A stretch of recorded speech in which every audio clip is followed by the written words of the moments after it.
안녕하세요, 조널마킹입니다.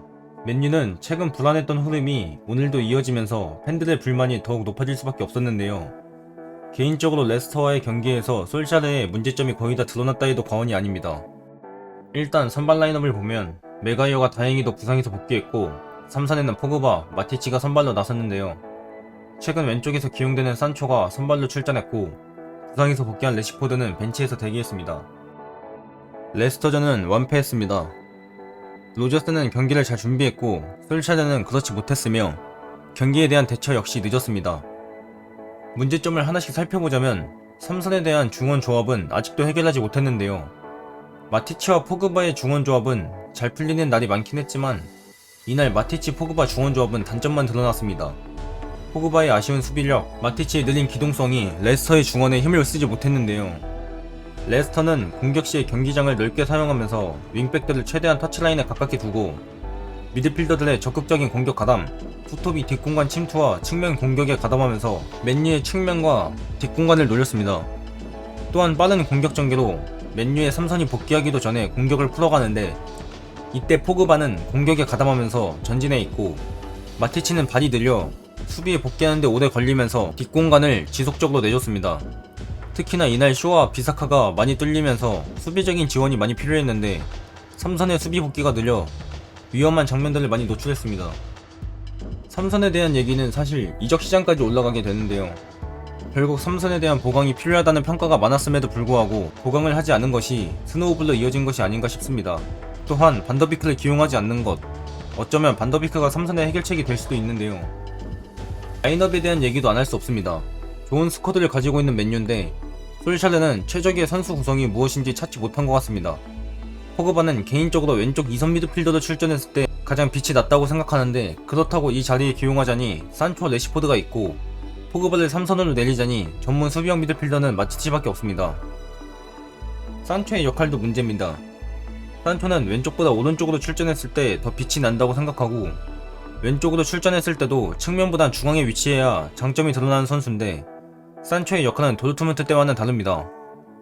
맨유의 왼쪽 측면 공격 전개를 보면 쇼가 하프 스페이스 공간 쪽에 위치하고 산초가 측면 터치라인에 가깝게 위치해 크랙처럼 드리블을 많이 시도하는데요. 이는 산초의 장점과는 거리가 멉니다.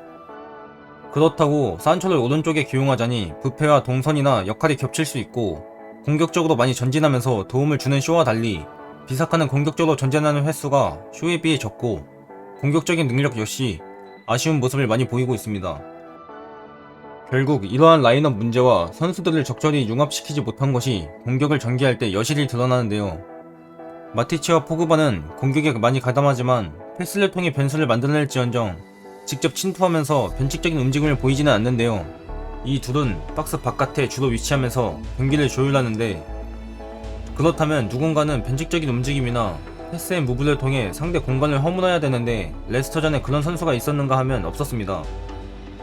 호날두가 움직임이 좋지만 호날두는 최전방 공격수이기 때문에 측면에서 도움을 주기는 힘들고 호날두가 중앙에서 측면으로 빠지게 된다면 중앙에서 크로스를 받아 헤더를 할 선수가 없어지게 됩니다.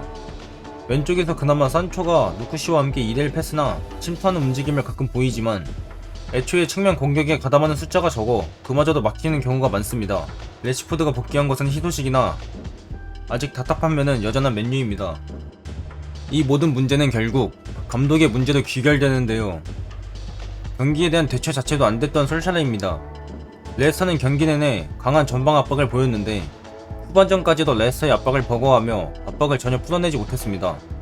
솔직히 말해 후반전 내내 레스터에게 털렸다고 해도 과언이 아닌데 그럼에도 솔샤르는 교체 카드를 적극적으로 활용하지 않았고 역전골을 내준 후에야 링가드와 맥토미니를 투입했는데요. 좋은 스쿼드를 가지고도 이 정도의 경기력이라면 경질되는 것이 맞다고 생각합니다.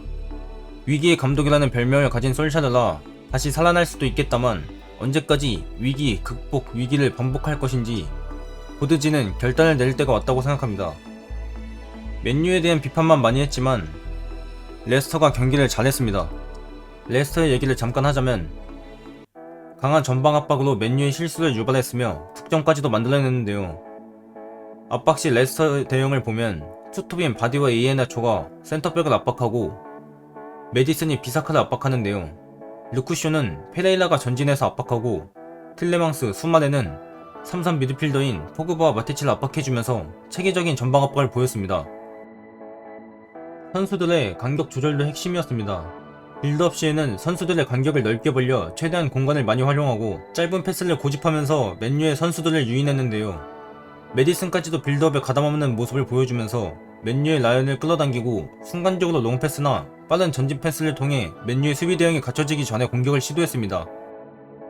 공격에 실패했을 때는 선수들이 간격을 좁혀 압박해 맨유가 빠르게 공격을 전개하지 못하게 방해했고, 맨유가 롱볼이나 압박을 풀어내 공격을 전개하게 되면 센터백들이 공격수들에게 강하게 붙어 볼을 쉽게 소유하지 못하게 방해하면서 팀원들이 수비에 복귀할 시간을 벌어다 줬습니다. 수비 시에는 메디슨이 왼쪽으로 내려와 5-3-2 형태를 만들어 좁은 간격으로 맨유의 공격을 틀어 막았습니다. 시즌 초 부진을 겪던 메디슨과 틸레망스가 개인적으로 승리의 주역이라고 생각합니다. 메디슨은 반짝이는 모습은 없었지만 자신의 역할을 다했는데요. 역습 시에 볼을 빠르게 전개하거나 드리블을 통해 타닥박을 할 때 파울을 얻어내는 모습, 빌드업에 가담해주고 링커 역할을 잘 해줬습니다. 반면 틸레망스는 빛났는데요. 빌드업 시에는 수마레와 함께 빌드업을 이끌고 공격 시에는 메디슨과 투공비처럼 움직이면서 공격 전개에도 큰 역할을 했습니다. 공격적으로 전진해서 득점까지도 만들어냈으며 전방 압박 가담과 맨유의 역습을 끊어내는 모습 등 중앙 미드필더의 표본같은 플레이를 선보였습니다. 레스터는 홈에서 4경기 만에 승리를 따내면서 반등에 성공했고 맨유는 부진이 이어지고 있는데요. 심지어 앞으로 일정조차 좋지 않은 맨유인데 위기의 감독 솔샤르가 이번에도 위기에서 살아날 수 있을지, 만약 경질된다면 다음 감독으로는 누가 오게 될 것인지, 앞으로 맨유의 행보는 이번 시즌의 분기점이 될 수도 있습니다. 오늘 영상도 봐주셔서 감사합니다.